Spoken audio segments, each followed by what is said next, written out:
Fitomedicamentos a partir del recurso vegetal colombiano, principalmente. Y para la Fundación Universitaria Juan N. Corpas, entidad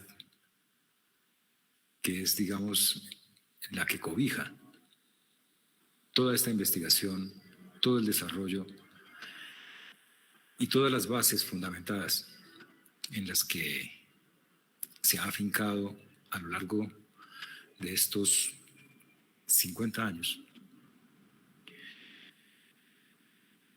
La investigación de la flora medicinal colombiana de una manera pertinente, responsable y sobre todo proyectada al servicio y al beneficio de la sociedad, teniendo como característica que además de procurar siempre el desarrollo de productos que sean seguros, eficaces, también sean productos medicamentosos que ayuden a la población en sus dificultades más frecuentes, en sus problemáticas más frecuentes de salud. Creo que ustedes lo han escuchado. Para mí siempre será un privilegio poder compartir estos espacios que desde el laboratorio, la FARVE, siempre se ha pretendido hacer de ustedes personas que puedan tener muchas herramientas, muchos argumentos para que en su día a día, en su labor de colaboración en el mantenimiento del bienestar y de la salud de todos los seres humanos, ustedes puedan contar con conocimiento básico, pero pertinente. Siempre procuraremos en estas charlas, en estos eventos de encuentro, hacerles llegar a ustedes una información apropiada, una información que tenga una base que se fundamente en el desarrollo científico. No solamente de la universidad, del laboratorio de la FARVE, sino también el desarrollo científico mundial, que en estos aspectos y en los que acostumbramos a hablar con ustedes, tienen muchísimo despliegue.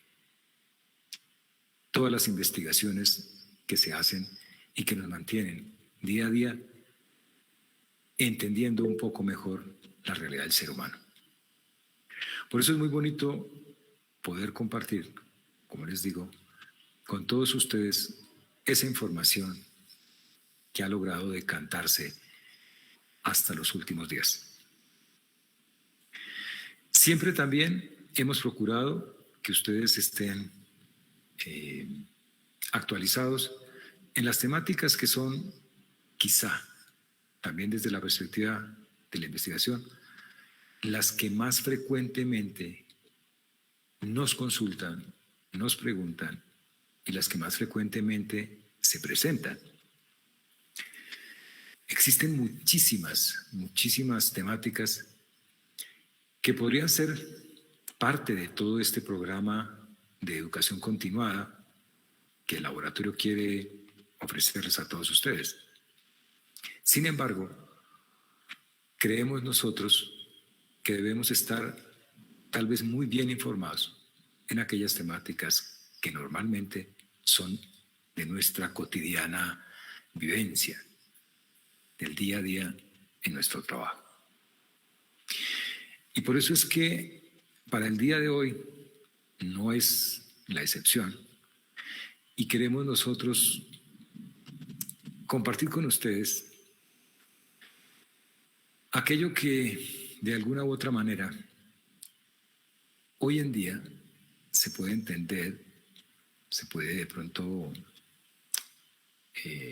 objetivizar respecto a temas que a veces se han hablado de una manera como muy superficial, bajo supuestos, cosa que no es para nada lo más conveniente, sobre todo cuando nosotros tenemos que afrontar cosas que son reales. Y es que a veces en las temáticas que nosotros leemos, escuchamos, utilizamos, hay a veces algo de no verdad, es decir, hay algo de mentira. Todos ustedes, yo sé que son conscientes de eso, porque no siempre la información llega de una manera correcta, o no siempre la información que nos llega es cierta.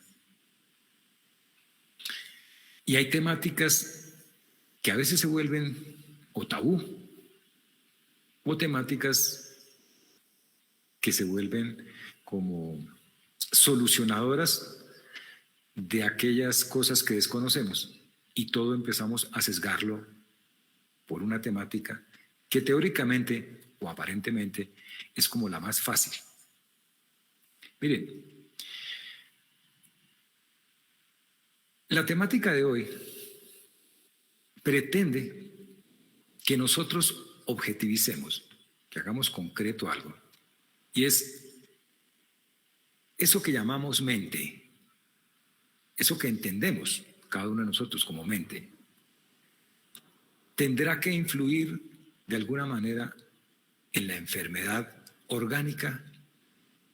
Ojo, lo planteo de esta forma sin que ese planteamiento sea el correcto, pero lo planteo así porque todos lo hemos tal vez entendido de esa manera. Es decir, una cosa es la mente y otra cosa es lo orgánico. Y ahí ya empieza el problema, ahí ya empieza la dificultad, y ahí ya empieza el error para poder nosotros hacer las cosas con mayor pertinencia. Hasta hace alguna época, ya varios años, se consideraba que eso que llamamos mente, que eso que conocemos los seres humanos como algo mental, era algo que no tenía nada que ver con el cuerpo. Y por eso lo que hacíamos era como dividir el cuerpo y la mente. Y siempre, en los principales escenarios en donde se tocaba la temática del ser humano, siempre se pretendió que se viera de esa manera esa dualidad. Es decir, que nada que ver la mente con el cuerpo. Pero vinieron una cantidad de escuelas, una cantidad de proponentes que dijeron que no, que la mente también influía en el cuerpo. Pero se seguía pensando que la mente era algo que nada que ver con el cuerpo, pero que podía generar ciertas cositas en el cuerpo. Y seguíamos como manteniendo esa parte mental de un lado, que nada que ver con el cuerpo, y que a veces lo que hacía era como enloquecer el cuerpo, pero no sabemos por qué. Hay una ciencia que se ha encargado casi desde la mitad del siglo pasado, todo lo que llevamos de este siglo, ha tratado de dilucidar y entender lo que es el trabajo del cerebro. Y dentro de ese trabajo del cerebro, se ha podido entender, está eso que denominamos mente. La neurociencia se ha dado la tarea de que nosotros podamos tener como una aproximación de cómo es que funciona realmente eso que llamamos mente y de dónde se deriva eso que llamamos mente. Hoy estamos un poco más cerca de entender que lo mental es algo orgánico, es algo de mi realidad, es algo de mi cuerpo. Así como el corazón, cuando late, impulsa la sangre, cuando el cerebro trabaja, puede dentro de sus funciones producir pensamientos. El pensamiento es parte de la funcionalidad del cerebro. Entonces ya empieza a perderse como ese límite, como a tratar de amalgamar que nosotros, los seres humanos, somos una sola realidad. Y eso hay que entenderlo siempre. Por eso a veces, bueno, en la mayoría de los casos, cuando nosotros planteamos al ser humano de una forma integral, obtenemos mejores resultados. Pero no es porque yo entienda que la mente es algo loco por allá y que cuando la traigo aquí y la mezclo, tiene resultado. No, es porque el ser humano es una redundancia, pero es una unidad. Y no podemos separar la mente por un lado y el cuerpo por el otro. Vivencialmente, en teoría, ¿no? Vivencialmente uno diría, no, pero sí, yo puedo separar la mente del cuerpo. Porque, por ejemplo, yo puedo estar comiendo y mi mente no necesariamente tiene que estar pensando en lo que estoy comiendo. De hecho, lo hacemos. Graso error, pero lo hacemos. O yo puedo estar haciendo ejercicio y de pronto puedo estar pensando en el negocio. Y ahí no tiene nada que ver mi mente con mi ejercicio físico. Aparentemente. Y entonces, cuando uno empieza a aterrizar todo lo que ha desarrollado la neurociencia, se vuelve muy emocionante poder entender estos conceptos y poder llevarlos como a la unificación.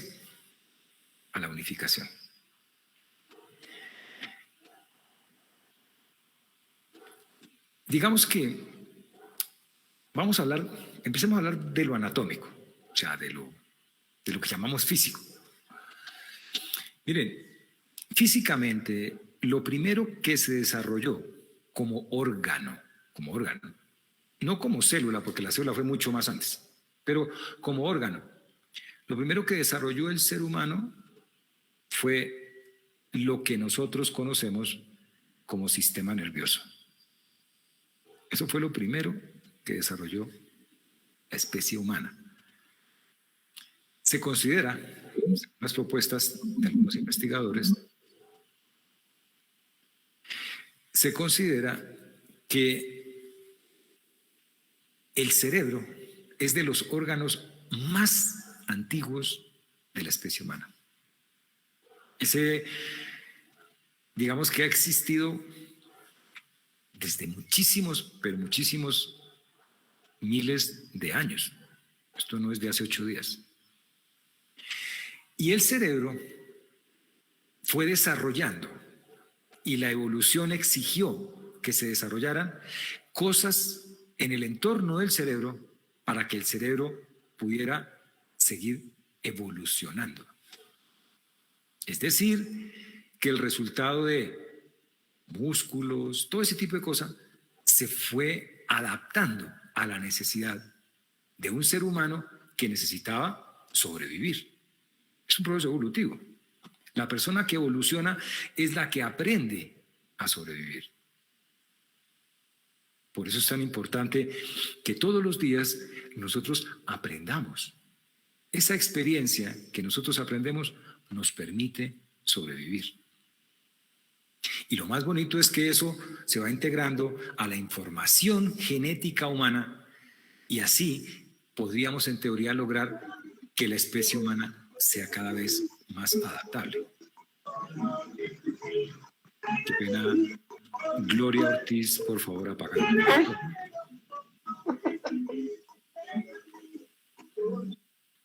Gracias.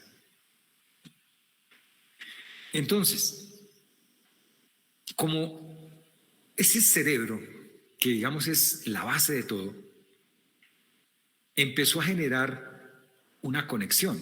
Porque si ustedes se dan cuenta, para yo mover mis dedos tienen que estar conectados. Porque nada gano con tener músculos en la mano, con tener músculos en mi brazo, si no hay un sector de mi realidad que se encargue de generar el estímulo para que se muevan mis dedos. Esto es una consecuencia del trabajo de mi cerebro. Por eso el cerebro tiene lo que se llaman las famosas vías nerviosas. Y son, por didáctica, son cables de conexión que van desde una central hasta una periferia. Pero si ustedes se dan cuenta, el dedo responde a lo que mi cerebro es capaz de indicarle. Seguramente muchos de ustedes van a decir, sí, pero a veces mi dedo manda sobre el cerebro. Porque, por ejemplo, en este momento mi dedo se está queriendo mover y no es el cerebro. Y eso no es cierto.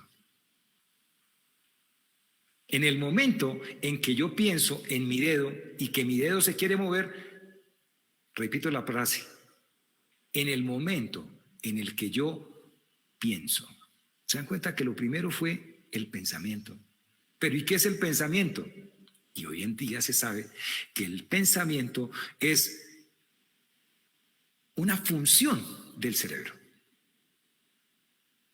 Y hay zonas del cerebro que se encargan de pensar, por ejemplo, antes de actuar.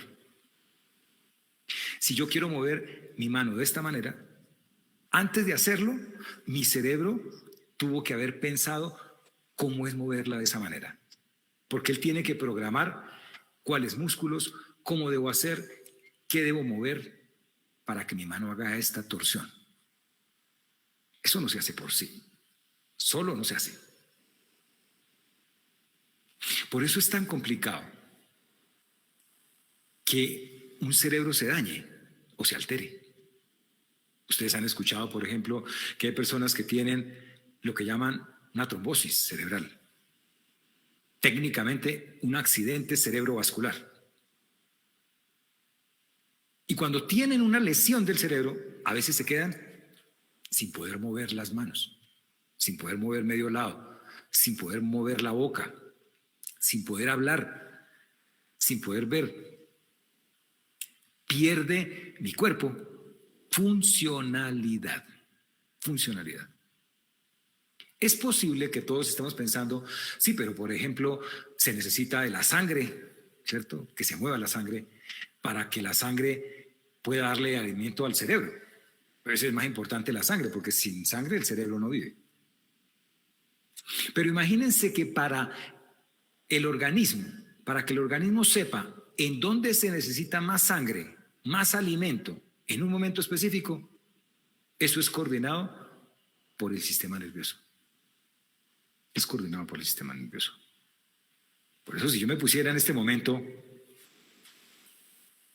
a mover mis brazos media hora, en 3 minutos, ustedes empezarán a darse cuenta que mi corazón se aceleró. ¿Y por qué se aceleró? Porque es que el músculo está pidiendo alimento. ¿Y cómo lo supo? Porque mi cerebro lo entendió. Hay funciones del cerebro que no necesitan ser conscientes, que es lo que llamamos nosotros. Es decir, que yo no me pongo en este momento a mover los brazos y mi cerebro está diciendo, oiga, acuérdese, por favor, apúrele corazón, muévase más rápido. Eso no lo hago yo.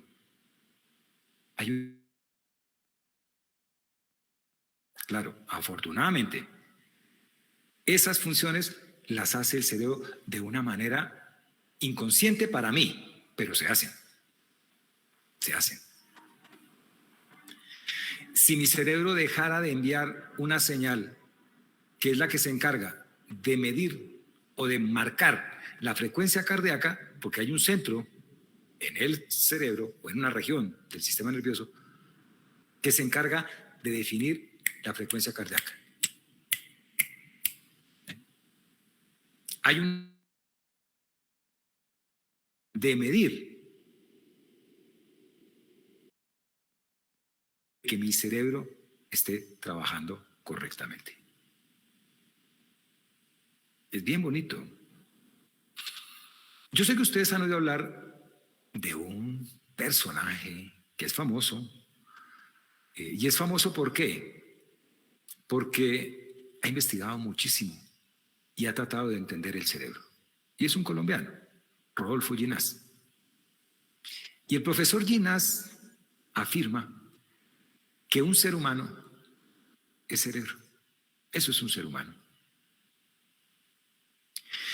¿Y es cerebro por qué? Pues es cerebro porque a partir de lo que el cerebro puede procesar, el individuo puede hacer una realidad. Hacer una realidad. ¿Eso qué significa? Lo que esto significa es sencillamente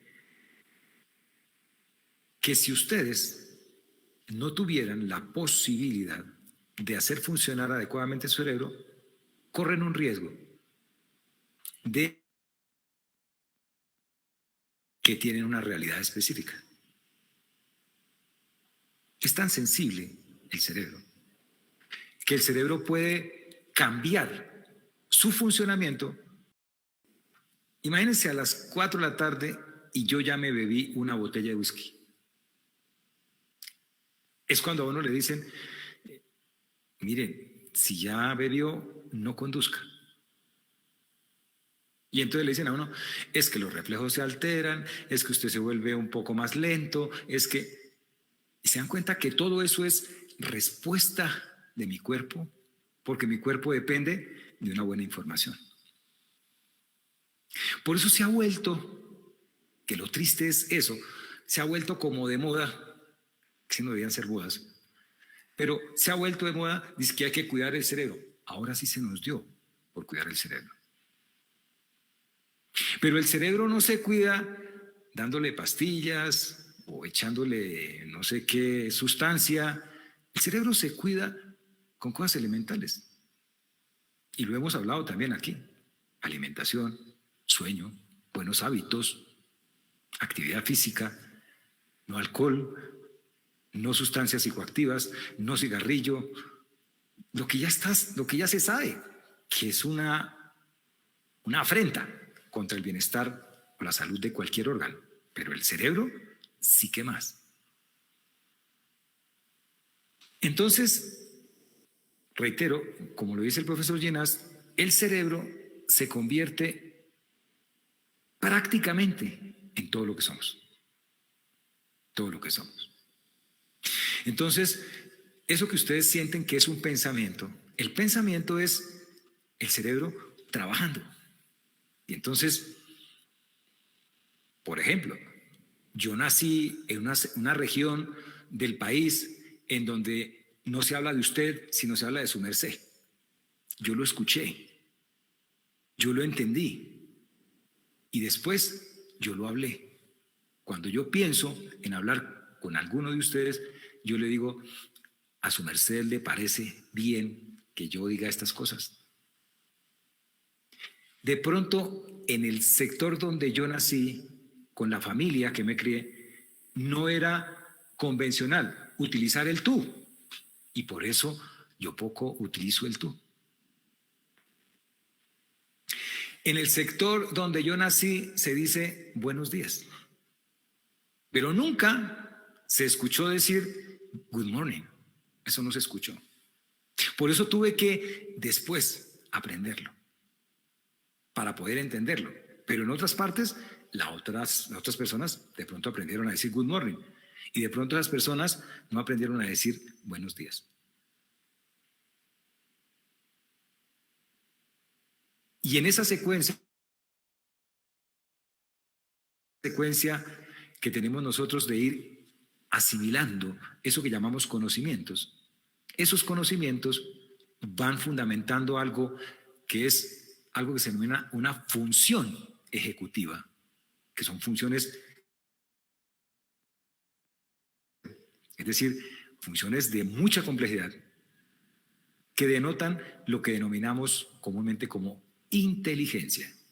La inteligencia funciones. Estarán pensando que la memoria es algo como lo que usamos nosotros para aprender. A veces nos dicen, uno se aprende las cosas de memoria. Mire, la memoria es importante, es la realidad del ser humano. Si alguien me pregunta, ¿usted quién es? Y yo le digo, Óscar López. Eso no se sabe de otra manera, sino por la memoria. Es que yo nací en Boyacá, eso se sabe por la memoria.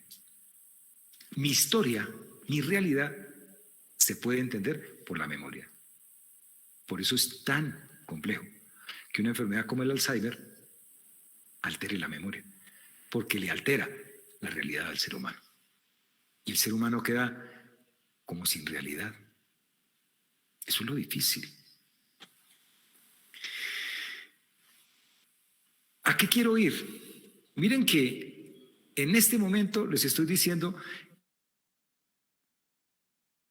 cita que pinté de color rojo, envía información. ¿A dónde?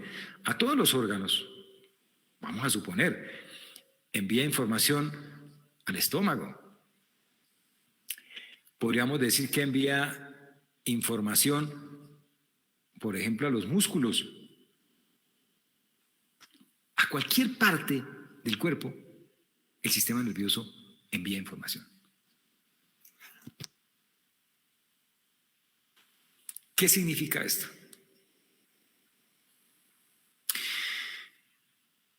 Que si yo imagino que mi estómago, por ejemplo, produce al día, que eso es más o menos una realidad, más o menos como medio litro, de pronto puede ser un poco menos, pero se produce gran cantidad de ácido clorhídrico. Normalmente mi estómago produce ácido clorhídrico para poder generar la digestión de los alimentos. Se produce ácido clorhídrico. Normalmente se produce medio litro. Y eso se hace gracias a que hay una información del cerebro que viene codificada para que lleve ese estímulo al estómago y lo haga producir medio litro. Mi corazón tiene que latir 80 veces por minuto. Eso está determinado por una información del sistema nervioso. Entonces, les dije yo, si el cerebro modifica su forma de trabajar, de ahí para abajo, todo se modifica. Todo se modifica. Ahora, si, supongamos, ahora voy a ir desde aquí, si mi músculo se altera, esa alteración la va a conocer mi cerebro. Es decir, es como un supervisor y él no pasa nada. Todo lo va reconociendo. Ejemplo sencillo. Imagínense que me puse a hacer ejercicio y en un movimiento inadecuado tuve una ruptura muscular, lo que normalmente la gente llama un desgarro muscular. ¿Y qué ocurre después? Que con el desgarro empiezo a sentir yo algo que se llama dolor. El dolor es un mecanismo por medio del cual mi cerebro se entera de que algo está pasando en mi cuerpo. Él tiene informantes. Él no tiene que pagar plata para que le cuenten. Así debería ser en la sociedad. Pero bueno, él no pasa plata. Él solamente tiene un informante. Se llama dolor. Y el dolor empieza a decirle, hey, cerebro, aquí, este músculo del brazo está con mucho dolor. Algo pasa. Y cada vez que yo utilice ese músculo, el músculo va a manifestar la necesidad de ser escuchado. O sea, produce dolor. ¿Qué hace mi cerebro? Mi cerebro inmediatamente dice, uy, no, si le está doliendo, trate de mover menos el brazo. Él da la orden y por eso ustedes empiezan a no mover el brazo mucho. Y él lo mantiene quietico. Es decir, en las dos vías la información se da. La información final, siempre el que recibe la información final es el cerebro. Que venga del músculo, o sea que del cerebro vaya al músculo. El cerebro es...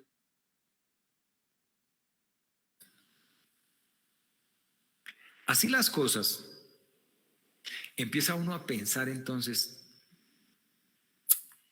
por ejemplo, vamos a suponer que el consumo de una sustancia, un medicamento, que eso yo creo pues es un ejemplo muy sencillo y todos sabemos, aquí no estoy hablando mal ni bien de los medicamentos, solamente es por un ejemplo. Pero imagínense que yo estoy consumiendo un medicamento y ese medicamento genera en el estómago una inflamación, o sea, gastritis. Gastritis. La gastritis es una inflamación de mi estómago. Los informantes perciben esa información y le envían la información al cerebro. Y en el cerebro procesa y dice, hay algo que no está como normalmente debería estar en esa región del estómago. Se percibe como un peso, o se percibe como un ardor, o se percibe como un dolor terrible, o se percibe como lo que algunos llaman como empachamiento, como que me sientan pesadas las cosas, o sea, de muchas formas. Pero todo eso son informaciones de alerta que le están diciendo al cerebro, qué pena con usted incomodarlo, pero es que algo está pasando aquí. Y eso, curiosamente, es lo que hace cambiar la manera de pensar, la manera de actuar de un ser humano, porque el individuo va a empezar a hacer cosas para dejar de sentir eso. Por ejemplo, busca ayuda. En nosotros, los médicos, en el lugar en el que el cerebro concluye, le pueden ayudar a quitarse ese problema. Se dan cuenta que el estómago, informándole al cerebro, hizo que el individuo cambiara su actitud y empezara a afrontar una circunstancia distinta a la que venía él afrontando. Antes yo no me preocupaba por ir al médico para que me diera algo para el estómago. Ahora me tocó ir. Pero ustedes se imaginan, que es muy frecuente, se imaginan que esa persona que tiene ese problema digestivo asiste a una consulta o asiste a un sitio y pide ayuda para que le mejoren esto y le dan X, Y, sustancia, medicamento, procedimiento que llamamos tratamiento. La persona hace teóricamente juicioso ese tratamiento y después de un mes sigue igual o peor. Entonces, ¿qué es peor? Que mi cerebro sigue recibiendo una información que dice, no, esto sigue mal. Ahora no solamente es inapetencia, ahora es dolor, ahora es diarrea. O sea, todo se empieza a complicar y mi cerebro se está dando cuenta que algo no anda bien. Cambio el sitio donde voy, busco ayuda en otro lado y en otro lado me dicen, haga otra cosa. Y haciendo otra cosa, sigo igual o peor. Estoy poniendo un ejemplo, digamos, como trágico, pero es que es tan frecuente. Y entonces se convierte crónico. Eso es lo que conocemos nosotros como problema crónico. Y volviéndose crónico, ¿qué ocurre? Pregunto yo, ¿ustedes creen que una persona con una enfermedad crónica se siente feliz? ¿Se siente tranquila? ¿Se siente realizada? Con esas tres cosas nomás, podría enumerar una lista de 50 cosas, pero con esas tres cosas ya se está incumpliendo o se están incumpliendo los no digamos estándares, pero los objetivos a los que le apunta la OMS para definir qué es salud. Salud no es no tener dolor. Salud implica 70.000 cosas. Dentro de esas, el bienestar del ser humano. Y bienestar no de no sentir dolor, reitero. Bienestar también es que él se sienta a gusto con su vida, a gusto con su realidad, feliz de cómo se percibe. Pero reitero, una persona con una enfermedad crónica estará tranquila, feliz, se siente realizada, tiene optimismo. Físico, como es una gastritis, la gastritis termina siendo una problemática de características emocionales. Es decir, no podemos sacar un área de la otra. Eso no lo podemos hacer. Eso no lo podemos hacer. Porque si nosotros sacamos del contexto mental la enfermedad como la gastritis, que empezó siendo gastritis, ojo, querría decir entonces que el individuo no es un ser humano. Y además, si no se pudiera conectar con la funcionalidad cerebral, el individuo nunca se daría cuenta que tenía gastritis. Un problema orgánico repercute en un sector emocional o mental. Digamos que ese es el ejemplo más sencillo. Ahora, imaginémonos nosotros una cuestión que vaya, digámoslo, al revés. Va a ir al revés. ¿Cómo es al revés? Entonces, al revés sería. Imagínense que yo soy una persona obsesivo-compulsiva. Esto es un ejemplo. Puedo ser una persona deprimida, puedo ser una persona con una personalidad antisocial, lo que sea. Pero para el ejemplo, imagínense que yo soy obsesivo-compulsivo. Con mi característica obsesiva-compulsiva, yo soy una persona que no me gusta, por ejemplo, estar en un sitio y encontrar que las cosas no están ubicadas de cierta manera. De cierta manera. Por ejemplo, si es en un salón de clase, las sillas tienen que estar perfectamente alineadas. No pueden estar una más allá, otra más acá. No, perfectamente alineadas. No puedo mirar que un vaso esté como muy cerca al borde de la mesa porque es que yo percibo que se va a caer, entonces mejor lo pongo en el centro. Siempre las cosas tienen que ir hacia el centro de la mesa.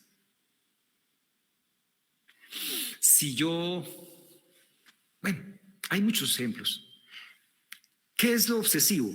Que hay un determinante que lleva a que yo siempre tienda a manejar ese tipo de patrones. O sea, es como siempre tiene que ser así, siempre tiene que ser así o siempre tiene que ser así. No puede ser de otra manera. Cuando se ve de otra manera, cuando yo veo que las cosas no están como a mí me parece, yo empiezo a tener ansiedad.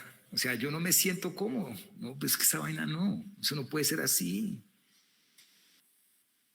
Tanto que cuando yo tengo oportunidad, voy y lo arreglo a mi manera. Eso se llama compulsión. La compulsión es la que me lleva a tratar de arreglar todo a mi modo de ver. Por eso se llama obsesivo-compulsivo. Pero en los momentos de ansiedad, ¿qué es la ansiedad?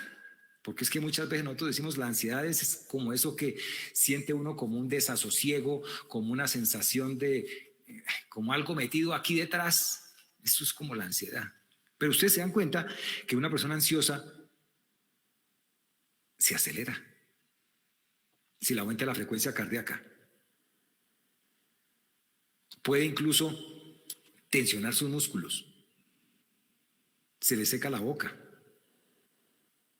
Hay muchas cosas que pasan, muchas cosas que pasan. Y esas cosas que pasan en la ansiedad mental, en la ansiedad están repercutiendo ¿en dónde? O sea, aquí en el cerebro hay un comportamiento ansioso. Y ese comportamiento ansioso es una forma de funcionar el cerebro. Pero para que el cerebro funcione, ¿qué se necesita? Que hayan, por ejemplo, neurotransmisores, sustancias. Una persona en estado de ansiedad libera, entre otras cosas, voy a poner una sustancia nomás, libera una sustancia que se llama adrenalina. Adrenalina. Y la adrenalina pone al cerebro a funcionar de esa manera, acelerado, como expectante, como ansioso. Pero la adrenalina no solo actúa ahí. La adrenalina, cuando se libera, actúa en el corazón. La adrenalina actúa en el intestino. La adrenalina actúa en los músculos. La adrenalina actúa en todas partes. Pero por poner estos 3 ejemplos, en el músculo, la adrenalina puede condicionar a que el cerebro, a que el músculo empiece a contraerse, sin necesidad, ojo, a contraerse. El corazón empieza a acelerarse, sin necesidad. El estómago, el intestino, trabaja más de la cuenta, sin necesidad. ¿Qué es que el músculo trabaje más de la cuenta sin necesidad? Por ejemplo, que los vasos sanguíneos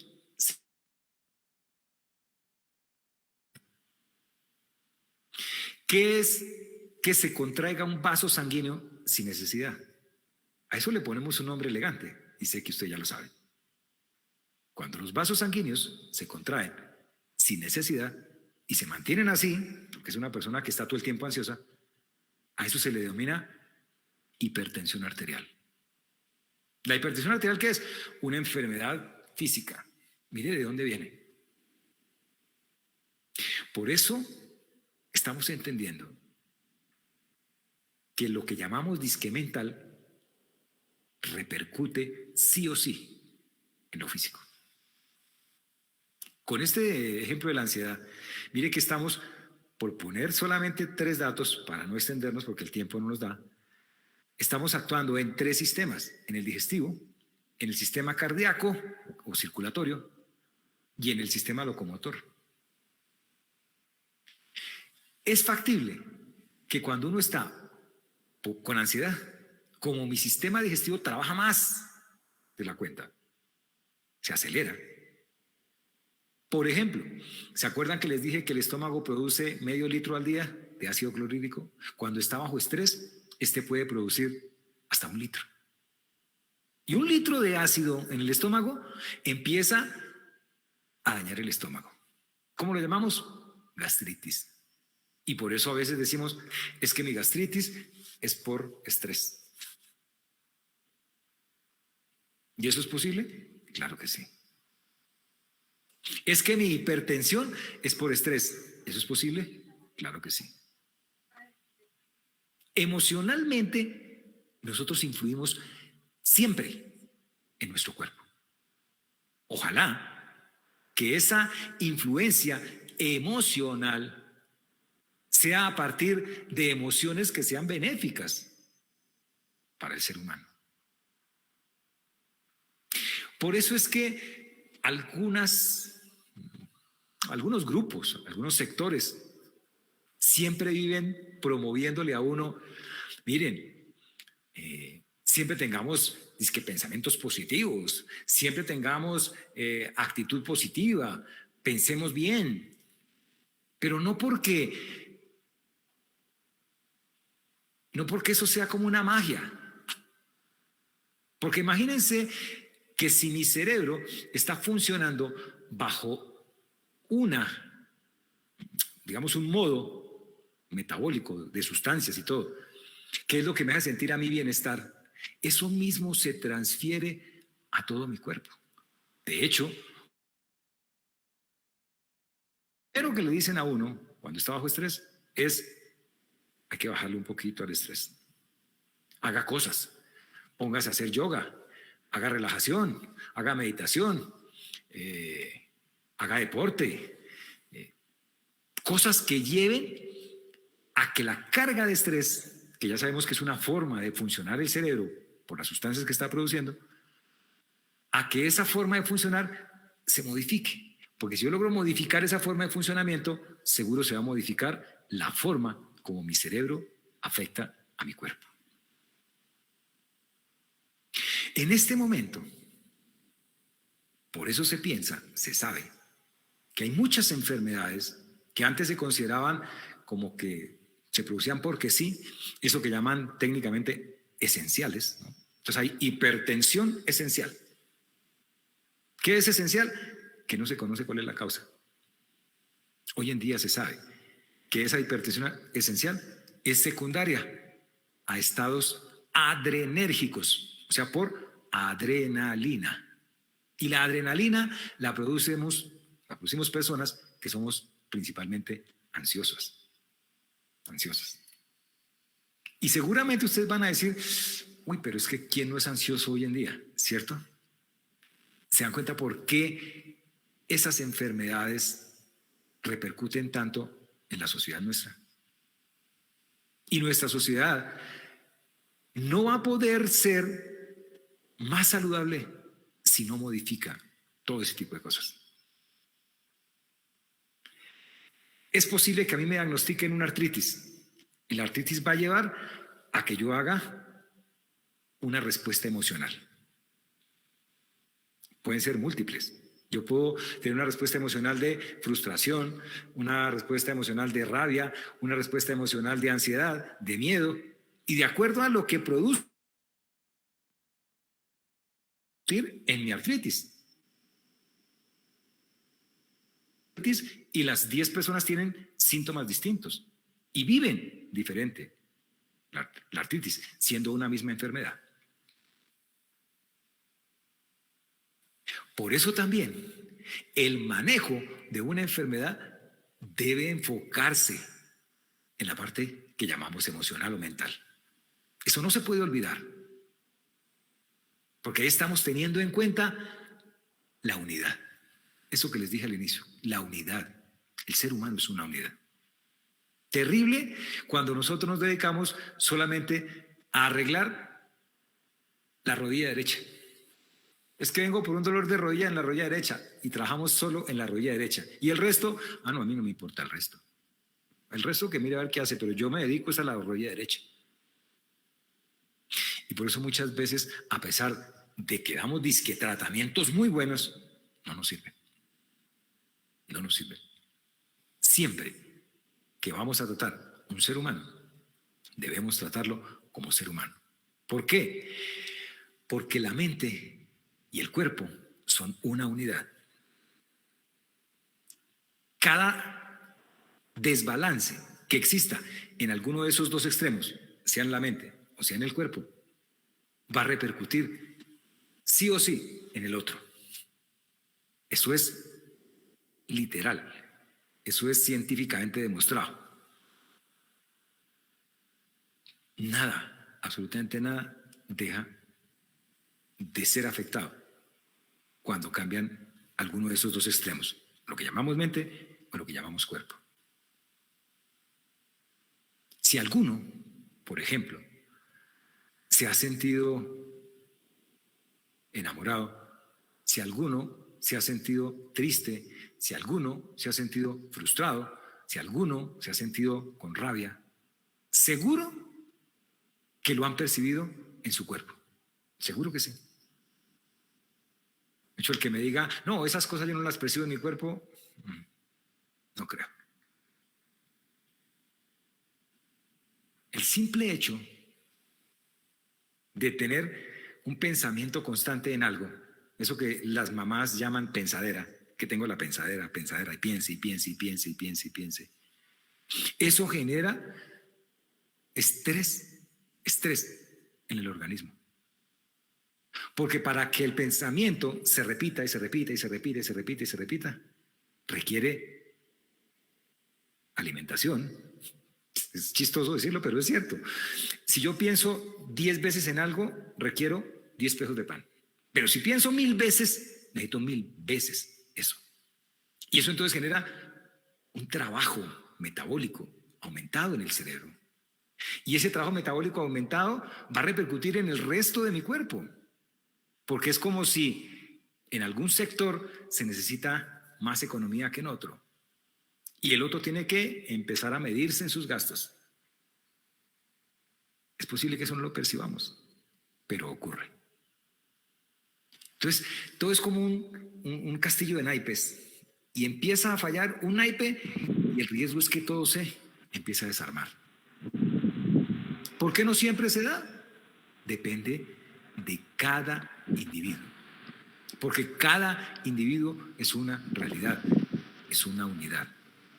Por eso nosotros no deberíamos masificar los tratamientos. Los tratamientos deben ser enfocados.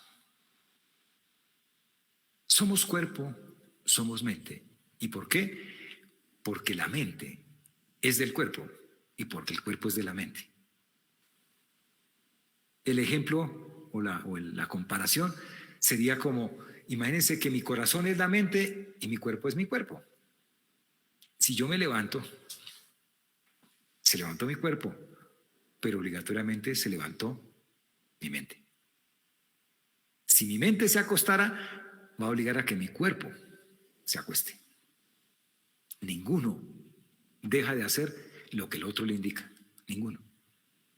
Acuérdense que somos en doble vía, una unidad en doble vía.